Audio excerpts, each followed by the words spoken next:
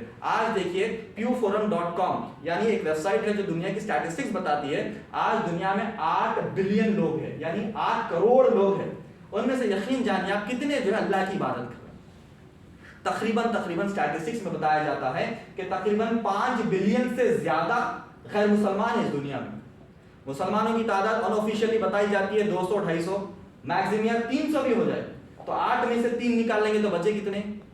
500 کروڑ آج بھی جو ہے اللہ کو اس طریقے سے نہیں مانتے جو نبی اکرم صلی اللہ علیہ وسلم کا ذریعہ ہے۔ ان میں سے 3 بلین یعنی 3 بلین کے قریب عیسائی ہے، وہ اللہ کو مان رہے مگر عیسیٰ علیہ السلام کو بھی خدا مان رہے، مگر جبرائیل علیہ السلام کو بھی خدا مان رہے، وہ اصول ثلاثہ وہ جو ہے ثلاثہ یعنی God the father, God the son, God the holy ghost کے عقیدے پر مان رہے۔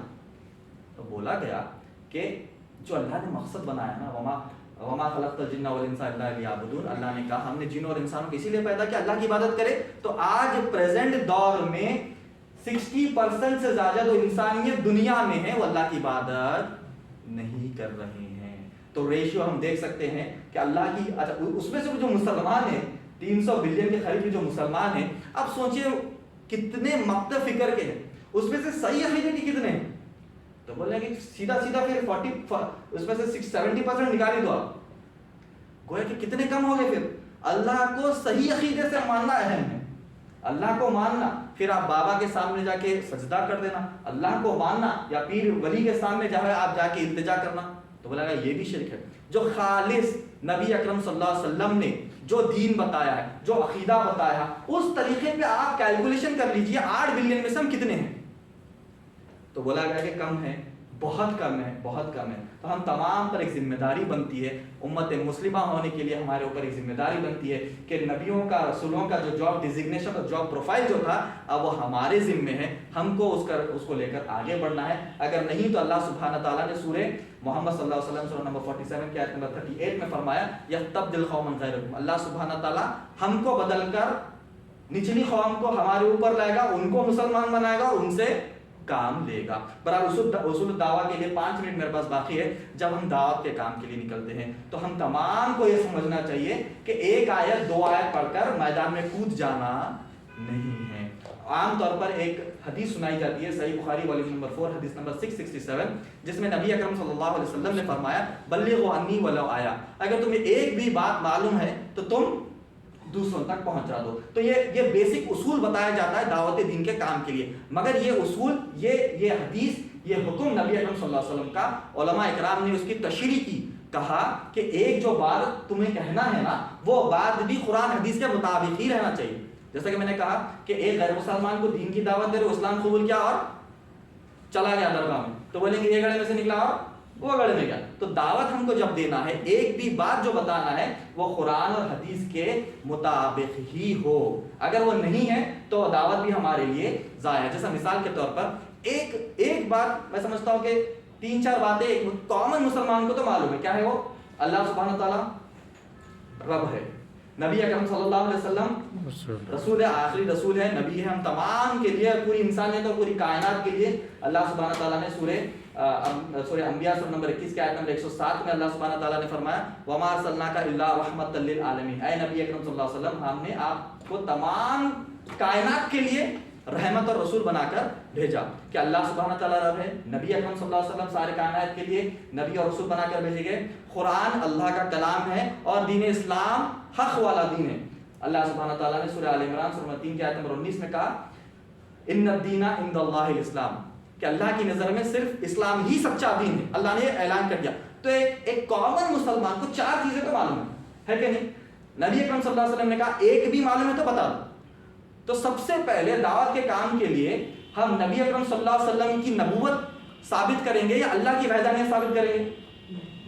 اللہ کی وحدانیت ثابت کریں، سب سے پرائمری ٹاپ موسٹ پرائیورٹی تو وہی ہے۔ جب اللہ کی وحدانیت ہم ثابت کرتے ہیں تو اس میں صحیح عقیدے کی ہونی چاہیے اور ساتھ توحید برابر بتانی چاہیے۔ توحید کا معنی کیا ہے، توحید کا مطلب کیا ہے، توحید الربوبیہ، توحید الاسماء والصفات، توحید العبادہ، اس کی بڑی ساری تشریح ہے۔ ٹائم میرے پاس 2 منٹ باقی ہے تو انشاءاللہ میں ختم کرتا ہوں۔ اصول الدعوہ میں اگر کوئی دعوت کا کام کرنا چاہتا ہے تو یقین جانیے اصول دعویٰ کا کورس کریے یا اصول دعویٰ کی کتاب پڑھیے، اس کے بعد ہی دعوت کا کام کر سکتے ہیں۔ اور دعوت کا کام کرتے کرتے ہم تمام کو یاد رکھنا چاہیے ہم علماء کی نگرانی میں رہے، ان سے دین سیکھتے رہے، دعوت کے اصول سیکھتے رہے اور ان کی نگرانی میں ہی ہم کو کام کرنا ہے۔ اگر علماء کے نگرانی سے ہٹے، ان کی چھتر و چھایا یا ان کی پرچائی سے ہٹے تو ہو سکتا ہے کہ گمراہ ہو سکتے ہیں۔ تو علماء کی نگرانی میں رہ کر ہم کو ان سے سیکھتے ہوئے انشاءاللہ کام کرنا چاہیے۔ اصول دعویٰ میں یہی بتایا گیا، سب سے پہلے علم حاصل کرنا، ایک آیت جو بتانا حدیث میں ہے نا،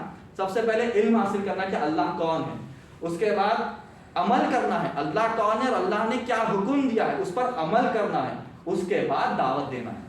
سب سے پہلے میں جانوں کہ توحید کیا ہے، اس کے بعد جب توحید جانتا ہوں تو توحید میں اللہ نے کیا کیا احکامات دیے اس پر عمل کروں، اس کے بعد لوگوں کو اس کے بارے میں بتاؤں۔ اور جب دعوت کا جب کام شروع ہوتا ہے تو ایک ہی آیت سے ساری زندگی ہم دعوت کے کام نہیں کر سکتے ہیں۔ جب دعوت کے کام میں اتر جاتے ہیں تو اللہ کی وحدانیت بھی آپ کو ثابت کرنا ہے، اس کے بعد قرآن مجید کو بھی ثابت کرنا ہے، نبی اکرم صلی اللہ علیہ وسلم کی رسالت کو بھی ثابت کرنا ہے، اسلام دین حق کو بھی ہم کو ثابت کرنا ہے۔ تو یہ چند باتیں تھی دعوت دین کی اہمیت کے اوپر اور ساتھ ساتھ اصول دعویٰ کے اوپر اور علماء کی نگرانی میں رہ کر ہم کو کس طریقے سے کام کرنا چاہیے، اس پر جو ہے کچھ باتیں مجھے رکھنے کے لیے اجازت جو دی گئی ہے۔ اور اسی طریقے سے میں تمام جو ہے ہمارے بھائی کا اور یہاں کے ذمہ داران کا جو شکریہ ادا کرتا ہوں اس وقت دینے کے لیے۔ جزاک اللہ خیر، بارک اللہ فیک، السلام علیکم ورحمۃ اللہ وبرکاتہ۔